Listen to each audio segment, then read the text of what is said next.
Om Tare Tu Tare Tu Re Soha. Om Tare Tu Tare Tu Re Soha. Om Tare Tu Tare Tu Re Soha. Om Tare Tu Tare Tu. Such a joy to be with you tonight, though just virtually.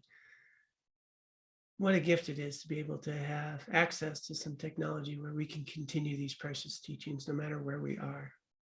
So today I'm traveling, and this required me to record our teaching this morning. So I'm recording this morning so that this evening everyone can participate in a Dharma teaching and hopefully have a wonderful discussion at the end. By now you should have had the meditation done, and let us, for those who would like to, go ahead and establish our refuge and our bodhicitta motivation. Of course, I need to make sure I have that ready for us. So let's just take a moment to settle in, cultivate a good motivation for our time together. Visualize the Buddha in the space in front of us.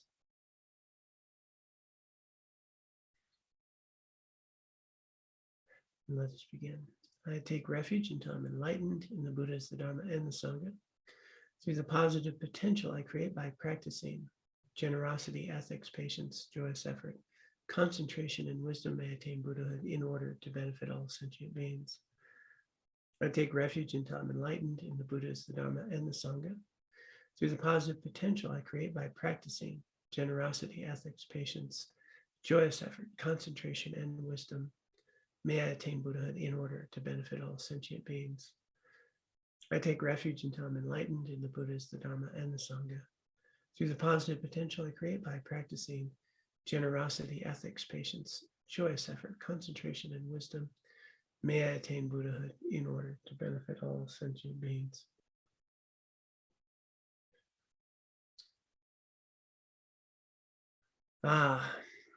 Okay. We've meditated. We have our refuge and our bodhicitta engaged. Let us now get right to the text. We have a bit to cover today, and I want to share a video as well. So, but I think you're going to find this quite meaningful as well as insightful. So, where we're at in the text, we're on Chapter 3, Mind and Emotions. So my thinking is we'll go through this piece and unpack it a little bit, and then I have a video that actually is referenced referenced in this text, and we'll be able to enjoy that as well, and I think that'll lead to a rich discussion. So let us begin. We are emotional beings. Our feelings of pleasure or pain provoke different emotions, and our emotions motivate us to act. Some of our emotions are afflictive and unrealistic. Others are more realistic and beneficial. As a result, some of our actions bring more pain, while others bring more happiness.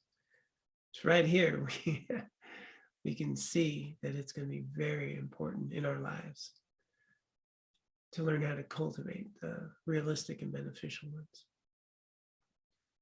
Learning to differentiate destructive emotions from constructive emotions. Well, this is important so we can subdue the former and nourish the latter. This is a worthy endeavor on a personal as well as societal level. Buddhists have eliminated all afflictive emotions, but that does not mean they are emotionally flat, apathetic, and unreceptive to human contact. In fact, it's quite the opposite. By going through the gradual process of overcoming destructive emotions such as greed and anger, Buddhists have built up and expanded the constructive emotions, such as love and compassion. Due to this inner transformation, their work in the world is wiser and more effective. In this chapter, you'll be introduced to the Buddhist view of emotions, comparing and contrasting that view with Western paradigms. We'll also examine how specific emotions affect our daily lives and how to work with difficult emotions and cultivate positive ones. So today, we're going to look at actually the research on emotions, on our mind, on well-being. And in this text here, there'll be a little bit on the standard Western psychological approach, and then a presentation on the Buddhist view on emotions. And then the culmination of the two, in fact, what we're finding these days is that as research has been probing emotions and well-being, they're actually finding some pretty solid confirmation of what Buddhists have been teaching for quite a while. So at first it seems very different, and yeah, in large part, still standard Western psychological perspectives can seem quite at odds. But when we look a little more closely, we'll find maybe that they're really not so far at odds. It's a matter of perspective and context. So I think what we'll be unpacking today is something that we can apply to our lives right away and find some real thoughtful, meaningful ways of engaging our lives that will promote well-being in our lives. So we'll first just begin a little bit with the Western psychological view. They'll touch on that. Buddhists and scientists have some similar and some very different ideas about emotions. In general, scientists describe an emotion as having three components: a physiological component, an experiential component, and a behavioral component. The physiological component includes the chemical and electrical charges in the brain, as well as the galvanic skin response. I wonder if that's pronounced right. Galvanic or galvanic skin response. I had to look that up, actually. It's in the skin. It's like lie detectors. That's how they'll notice when somebody's lying. So let me read that again. The physiological component includes the chemical and electrical changes in the brain, as well as the galvanic skin response, heart rate, and other changes in the body. So this physiological things, heart rate, sweat, things like that.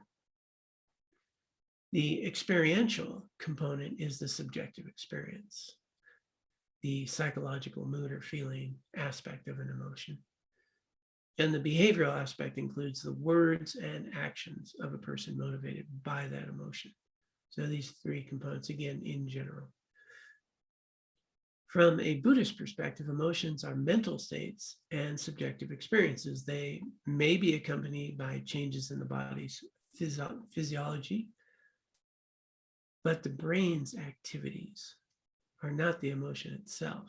For example, if we could put some live brain cells in a petri dish in front of us, we would not say their chemical and electrical interactions were anger or affection, because anger and affection are internal mental experiences of a living being. Now, this experience may be correlated with activity in a certain area of the brain, but that neurological activity is not the experience of anger.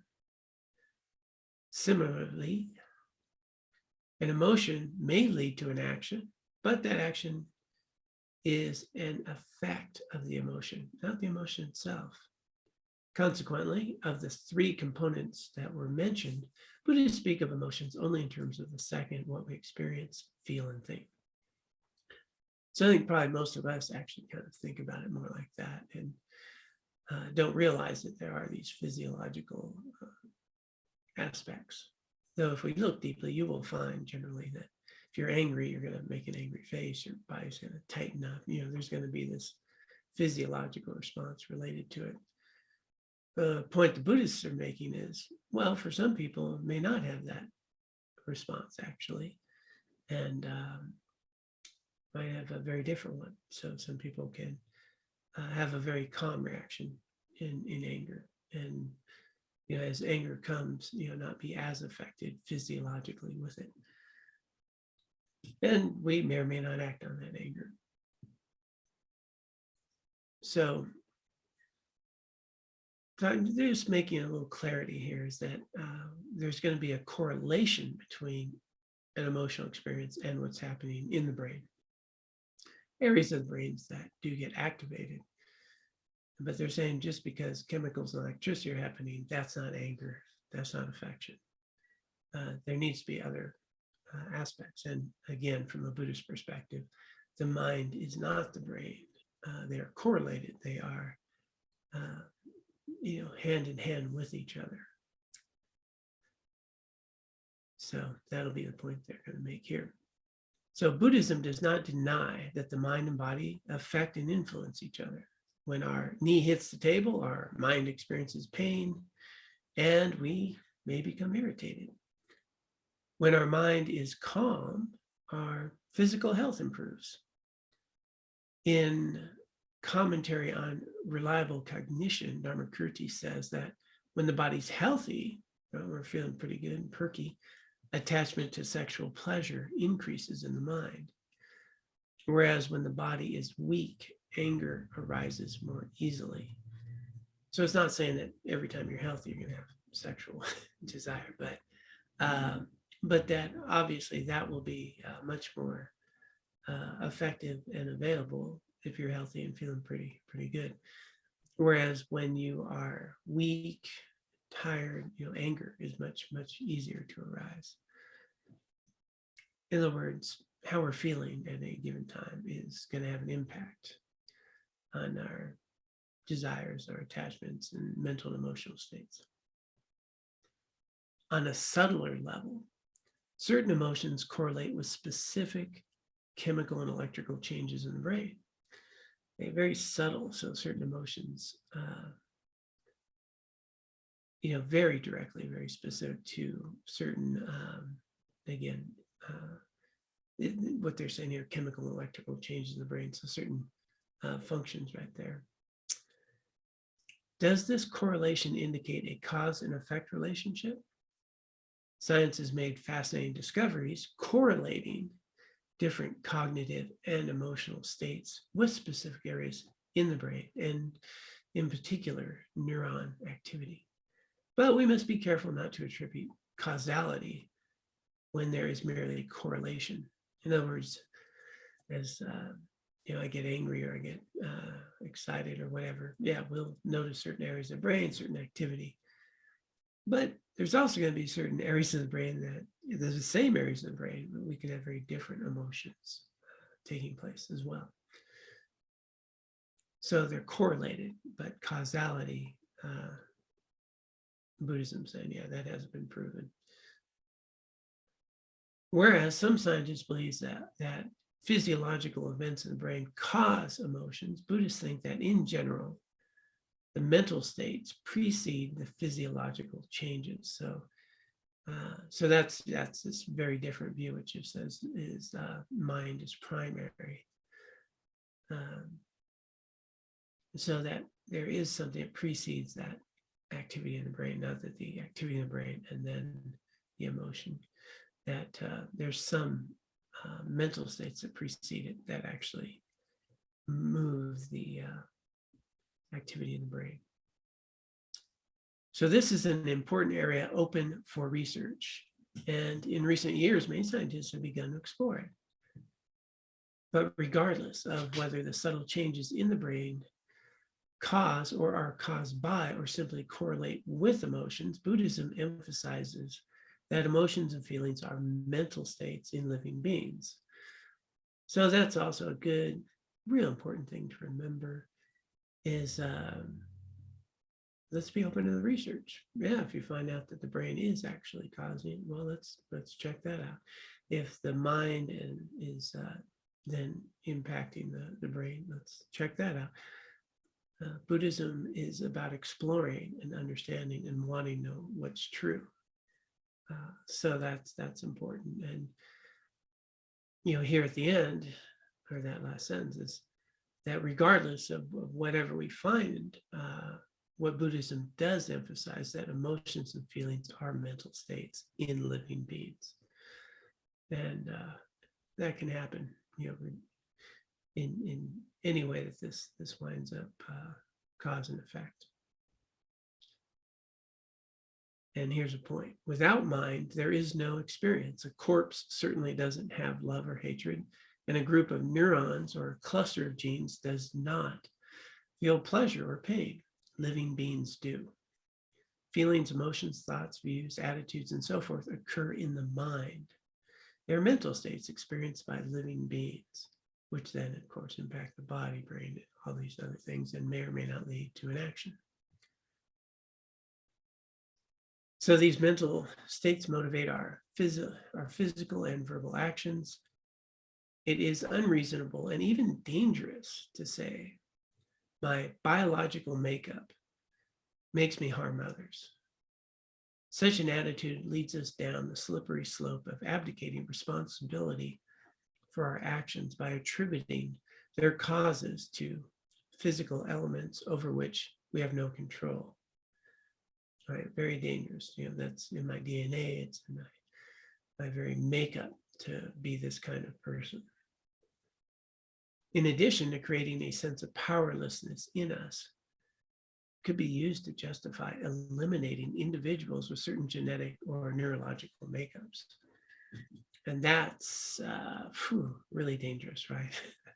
As a matter of fact, in the video we'll show in just a little bit, we're going to see the research that has shown that gene expression can be changed, that we're not a prisoner of even the genetics that we have, and how we can transform our neural pathways and so forth, that our very being is very malleable, changeable. And so we're not stagnant and not a prisoner of these things. We are limited by them and affected by them, but we also have some agency in how even our gene expression shows up. So that's really amazing, exciting news that research has discovered. Buddhism, kind of has known for a couple thousand years, 2,600, I guess.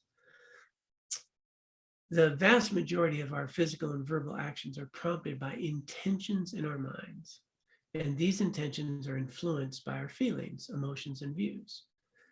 Although many of our intentions are very subtle and some seem more like primal urges than conceived plans, they're present nonetheless. The fact that our intentions and emotions are the forces behind what we say and do means that by changing them, key point, we can transform our actions and our lives. We are not doomed to life circumscribed by the limitations of our genes, neural pathways, and biological processes over which we have very little choice or control. While we still have to deal with the effects of genetic and physiological processes, we need not develop a defeatist attitude regarding them. We have human intelligence and the seeds of love, compassion, and wisdom, and other magnificent qualities inside of us. These can be consciously developed, and many great sages in a variety of cultures and spiritual traditions have done this. So this is, just fact, actually, which is exciting. So we're getting to that point where this is going to be explained. This is the Dalai Lama speaking at this point. Many years ago, I challenged one of the scientists in our mind and life dialogues to research the effects of cultivating well-being and positive emotions in the brain. After investigating for some years, he reported that due to a combination of the brain's neuroplasticity and people's meditation practice, there were changes in the brain circuits of people who cultivated 4 selected qualities: resilience, positive outlook, attention, and generosity. Each of these has corresponding Buddhist practices to develop them. Resilience is the speed in which we recover from adversity. A positive outlook is seeing the basic goodness in others and letting that influence all that we do. Attention is the ability to focus on an object and enables us to complete what we begin. And generosity is an attitude of giving and sharing. All of these activate brain circuits that are correlated with a sense of well-being. The researchers' conclusion was that well-being can be learned. So they've been developing programs that teach meditation, mindfulness, and using them in schools, hospitals, and so forth with great success. And of course, our Mindful Eye program is one of those organizations that do that. So what I was thinking, rather than really try to break this down myself, we actually have a talk by the researcher he is referencing here, Dr. Richard Davidson. And he gave this great talk, actually explaining that the Dalai Lama asked him to do this, and the research he found, and he's going to explain how we can change even gene expression, neuropathways, and how these 4 components can actually develop well-being. So rather than having little me try to explain all this to you, I thought it was a wonderful idea if we actually have him explain it in this wonderful talk that he gives and tells the story as well. So let me go ahead and put that on. And here we go. It is really a pleasure to be here. Soren has wanted me to come to this meeting for many years, and I haven't been able to. And so this is my first meeting, and it really is a joy to be among so many friends and new acquaintances. I'm a psychologist and a neuroscientist by training, and I had the great fortune early in my career to be around some people whose demeanor and whose presence was really infectious to me. These were the kind of people I wanted to spend more time around. They were very warm-hearted, they were very kind, and they were not my professors at William James Hall at Harvard. They were people I was lucky enough to meet on the outside. And one of the things that they all had in common that I began to learn about was a practice, an interest in and a practice of meditation. And after my second year of graduate school, I went off to India for the first time to get a little taste of what this might be about. And this was back in the mid-1970s. And I came back from that, from 3 months in Asia, in India and Sri Lanka, with a fervent conviction that this kind of work was so important for Western science to embrace and to investigate, and that these were practices that can offer psychology, medicine, neuroscience, neuroscience was just beginning then, something really important. And I began to do research on this topic back in those days. But it was made very clear to me, I was told in no uncertain terms, Richie, if you want a successful career in science, this is a terrible way to begin. And so I was a dutiful student, and I began to study the brain and emotion, which is still very much what I do today. And I think it's fair to say that for a good 20 years, most of my professional colleagues had absolutely no idea that in the privacy of other domains, I was pursuing my practice of meditation and interest in this area. I was a closet meditator for 20 years. And my life changed in 1992. It changed when I first met His Holiness the Dalai Lama. And we met with him with a small group in Dharamsala, India at his residence. And he challenged me on that day in 1992, and he said, "You've used tools of modern neuroscience to study anxiety and depression and fear. Why can't you use those same tools to study kindness and compassion?" And it was a wake-up call for me. And I made a commitment to His Holiness on that day that I was going to come out of the closet and do everything I could to put compassion and kindness squarely within the crosshairs of mainstream science. And this is very much what we've been doing since then.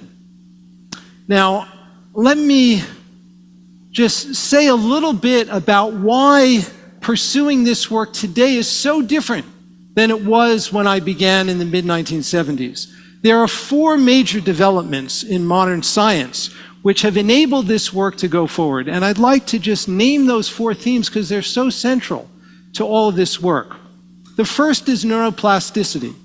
Many of you, I'm sure, have heard this word, and it simply means that the brain changes in response to experience and in response to training. Most of the time, the brain is changing unwittingly. Most of the time, we are being pushed and pulled by the forces around us and not engaged in the intentional shaping of our brains. And a central theme of my remarks today is that this is an invitation to take more responsibility to intentionally cultivate our brains in ways that can promote well-being and healthy habits of mind. We can take advantage of neuroplasticity and intentionally shape our brains for the good. So that's the first theme. The second theme is the equivalent of neuroplasticity in the realm of genomics. And here I'm referring to the science of epigenetics. And epigenetics is the science of how genes are regulated, how genes are expressed. And you can think of genes having little volume controls that go from low to high. And while we're all born with a fixed complement of base pairs that constitute our DNA, the extent to which a gene is turned on or turned off is highly dynamic and can be impacted by experience.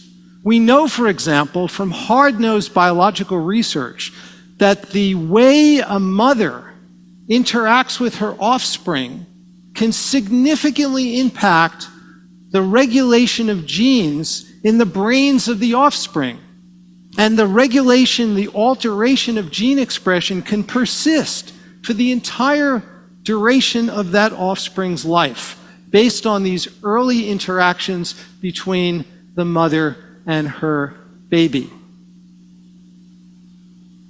Just last year, we published for the first time in a major scientific paper the first evidence showing that if we bring long-term meditation practitioners into the laboratory and we simply take blood samples before and after a day of intensive practice over the course of 8 hours, we actually were able to show that over the course of just this 8 hours of practice, we can see evidence of a measurable alteration in gene expression. And so just 8 hours of practice is sufficient to induce an alteration in gene expression through purely mental practice. And this is very much a proof of concept. There's much more work to be done, but this underscores how dynamic these systems are. We once thought that both the brain and our genomics were basically fixed. And if there was change in development, it was basically kind of decomposition and degeneration over the course of development. We now know that those views are just completely wrong, and that there's much more plasticity in these systems than we ever would have imagined. And in the brain, we know, for example, that one form of plasticity which we were taught never existed when we were students is the growth of actual new brain cells. It's a process called neurogenesis.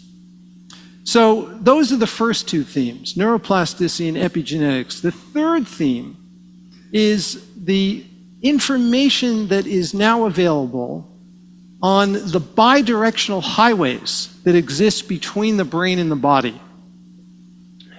We are learning much more about how our brains can regulate systemic biological systems and how alterations in the body will feed back and impact the mind and the brain.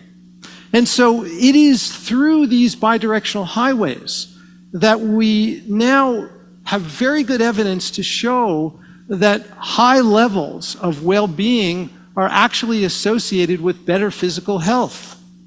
The data on this are very, very clear. The best research comes from studies of British civil servants in large epidemiological samples, where there's no doubt of this association. Precisely what the mechanisms are still very much being investigated, but the fact that they exist is very clear. And so this invites the suggestion that cultivating well-being through transforming our mind will change the brain in ways that can impact the body that may have beneficial consequences for our physical health. It also enables us to think about how alterations in the body through various body-oriented therapies and practices may feed back and influence the mind and the brain in ways that are beneficial and salubrious. So that's the third theme. The fourth theme is probably the most controversial of these four, but one that I really love to talk about because I think it has tremendously important implications. And the fourth theme is that we come into the world, human beings come into the world with innate, basic goodness. I'll say it again.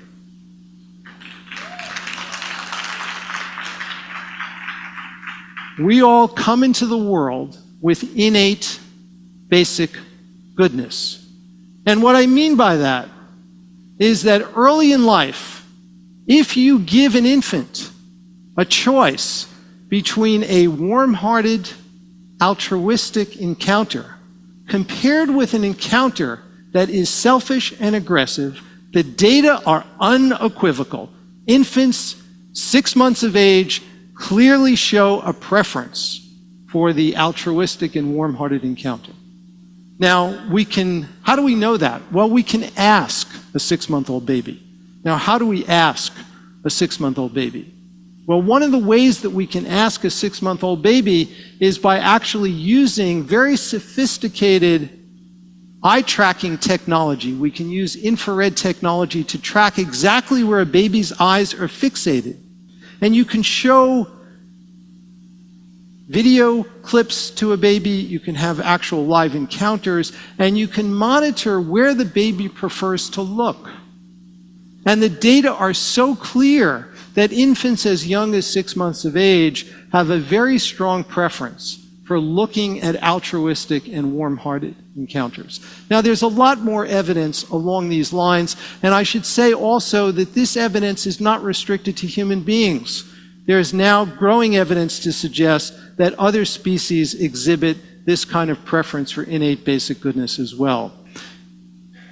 So one of the reasons why this is so important and interesting is that as many of you know, in the contemplative traditions, when we engage in practices that are designed to cultivate kindness and compassion, we're not actually creating something de novo.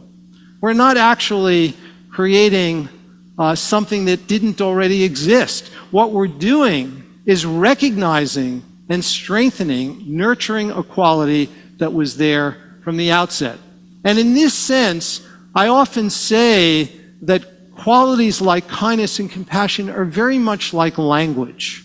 We're all born with a biological predisposition for language. But research shows that we need to be raised in a linguistic community in order for that biological propensity to become expressed. There are case studies of feral children raised in the wild who do not develop normal language because they've not been exposed to a normal linguistic community. And it may be very similar for compassion, that the seeds of compassion are there from the start, but in order for them to flourish, we need a compassionate community for those seeds to be nurtured. So those are the four themes: neuroplasticity, epigenetics, the bidirectional highways that exist between the brain and the body, and innate basic goodness. Those four themes have enabled work in contemplative science and contemplative neuroscience, particularly, to flourish over the last decade in ways that would have been unimaginable were it not for these other developments in modern science, which provide a framework, a foundation, and methods to investigate how these contemplative practices exert their effects. So just to sort of go back in a little bit in personal history, after I first met the Dalai Lama, we then began to reorient our work and focus it in these ways and begin to investigate the impact of these contemplative practices on the brain and the body in many different contexts, many different populations. And I'd like to just give you a flavor of a couple of them and then say what we've learned about the science of well-being from these kinds of studies. So we have done a variety of research of a basic nature in the laboratory with long-term meditation practitioners. And one of the experiments that we did, and I'll say a little bit about this experiment, investigated qualities that we think are particularly important for well-being that I'll comment on in more detail in a few minutes. In this particular experiment, we presented painful stimuli to long-term practitioners. We have different ways of torturing people in our laboratory, and we try to do it with tremendous respect and gratitude, and also do it very safely. And one of the ways that we can probe the brain and its response to adversity is with physical pain. And one of the kinds of realistic stimuli that we use in the lab is heat. It's real heat, but we can deliver it very, very safely. And we have a special device through which very rapidly circulating water goes, and we can regulate the temperature of the water to 1/10 of a degree centigrade, and we can change the temperature extremely quickly. And so it enables us to deliver heat in a very safe way that is very, very realistic. It produces a real burning sensation, but it doesn't actually injure a person. So we did this with very long-term meditation practitioners in the laboratory, and we did it in the following context. We presented a cue to the practitioners that indicated that in 10 seconds they were going to get zapped with this really painful stimulus. Now, we gave them a hit of this painful stimulus before they started, so they knew what they were getting. So they got a cue which said in 10 seconds you're going to get this painful stimulus, and then they got the painful stimulus, and then there was a period of recovery immediately after the pain was delivered. And we did this in the MRI scanner. We were monitoring their brain. Now, we had a group of age and gender matched controls who were not meditators, and we did the same thing to them. Now, when you present the cue, just a little tone that denotes that in 10 seconds you're about to get zapped, can you imagine what happened to the non-meditators? Well, I'm sure you're imagining correctly. Just presenting that tone after they got an initial hit of the pain when they first came in, then they get the tone, and their brains go haywire in response to the tone. We know a fair amount about the circuits in the brain that activate in response to pain, and when we presented that tone, all of those circuits began to activate without the actual pain being delivered. And there were all kinds of changes occurring in their body. And then in the period immediately after the painful stimulus went off, in the controls, their pain circuits kept activating. They didn't recover. They persisted in their activation. In the long-term practitioners, there was very little activity during the anticipation period when they got the tone. In response to the heat itself, they showed actually a very large response in many areas of the brain. And then in the recovery period, they showed very little activity. And it turns out that their reports of distress and suffering were primarily associated with the activity occurring during this anticipation and recovery periods. And so the long-term practitioners had this very sharp, inverted V-shaped function, very little activity in anticipation, very little activity in recovery, but a bigger response to the painful stimulus itself. So they exhibited something that is, we have identified as one very important constituent of well-being, which is the ability to rapidly recover from adversity. So I'd like now to list, from a neuroscientific perspective, 4 characteristics of well-being, or 4 elementary constituents of well-being that have all been supported by hard-nosed neuroscientific research. And the good news, folks, is that each of these 4 is plastic. That is, it can be regulated through training. This year, in 2015, there will be the 3rd United Nations report on world happiness. There will be a press conference in New York City on April 24th of this year, at which the 2015 report on happiness will be released. In the previous 2 reports, this is the 3rd one, the previous 2 reports were all co-authored by economists.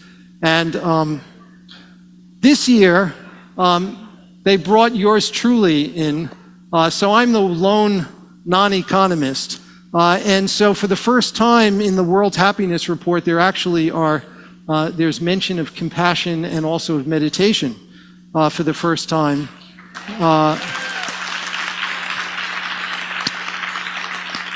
Thank you. It's amazing the nooks and crannies in which we can insert the Dharma.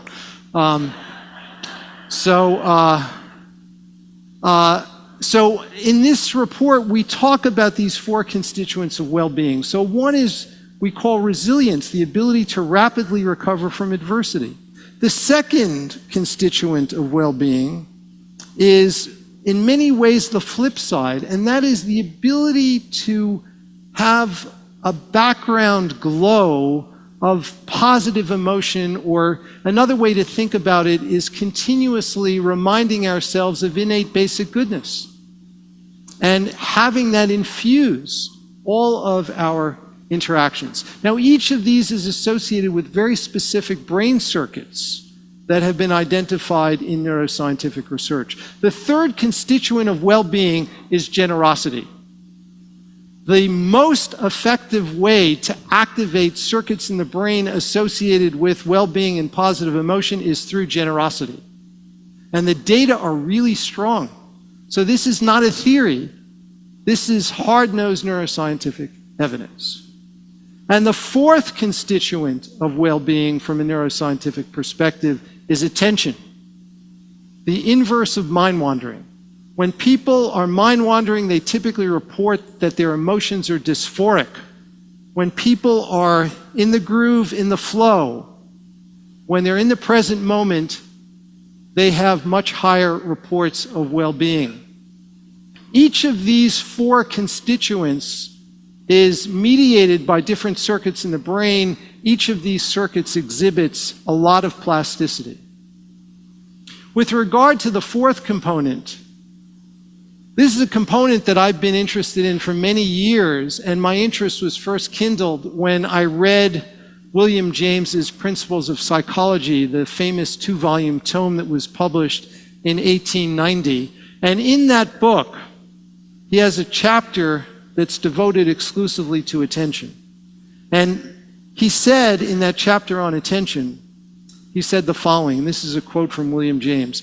He said, "The faculty of voluntarily bringing back a wandering attention over and over again is the very root of judgment, character, and will. An education which should improve this faculty would be the education par excellence. And then he went on to say, but it is easier to define this ideal than to give practical directions for bringing it about. I think if William James had more intimate familiarity with the contemplative traditions, he would have instantaneously seen that these were methods that can be used to educate attention. A recent study published in a major scientific journal used smartphones to sample people's experience in the world, and they asked people several questions. They asked them, what are you doing right now? And they had to check off on a list of activities. And the second question is, where is your mind right now? Is it focused on what you're doing, or is it focused elsewhere? And the third question that they asked them is, how happy are you or unhappy are you right at this moment? And what was found in this study, this was a sample of thousands of people, what was found is that the average American adult spends 47% of her or his waking life not paying attention to what they're doing. Folks, we could do better. Even if it's just a smidgen better, we could do better. And when they were not paying attention to what they're doing, they reported that they were unhappy. So let me end with just telling a little story.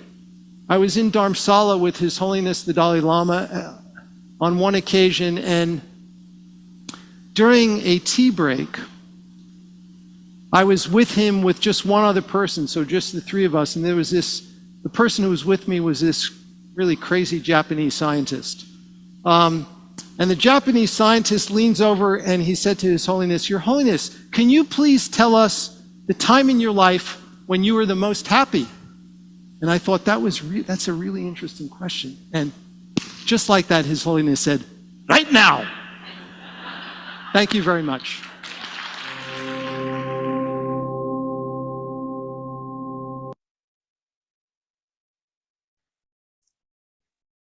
Well, how wonderful is that? It's great to have an expert explain exactly what His Holiness was referencing in just a paragraph there. So I'd like to invite all of you to now have a little discussion. I think he gave some really wonderful insights, and we have a little bit of time left where you can have a discussion amongst yourself. Rachel will be here to coordinate that. And for us, announcements, I think the only announcement I have currently is that we have, I think, one room left on the retreat, for the retreat at Juanita Hot Springs Ranch on the 4 Thoughts That Turn the Mind. So if you've been thinking about it, I think there's one spot left. Other than that, I just want to express my gratitude for all that you do, all the good that you bring to the world, and my gratitude that we get to share in these precious teachings together. So let us now, let us now go ahead and dedicate the merit that we have cultivated from our time together. And then I'll invite you to have a discussion afterward. Take just a moment to reflect upon the incredible gift of our time together in these teachings. Let us prepare to dedicate all the merit and wisdom we have cultivated here today and throughout our lives for the benefit of all beings and for our own continued spiritual growth. Let's begin. By this merit, may I soon attain the enlightened state of Guru Buddha, that I may be able to liberate all sentient beings from their sufferings. May the precious Bodhi mind not yet born arise and grow. May that born have no decline, but increase forevermore. Wow, such an incredible gift to be with all of you. think I've said that a couple of times. I just get fascinated that wherever we are in the world, we can come together and engage in these teachings. It just, it has been so difficult in the past. I remember my early years of chasing down Dharma and how difficult it was to get access to teachings in English and to find teachers. And technology today has just allowed for some real wonderful opportunity. Of course, there's some negative aspects, of course, to the technology, but when we can use it in such meaningful ways, it is just profoundly important. So once again, thank you. Please be well, take good care of yourselves, and good care of those around you. Om Tare Tu Tare Tu Re Soha. Om Tare Tu Tare Tu Re Soha. Om Tare Tu Tare Tu Re Soha. Om Tare Tu Tare Tu Re Soha.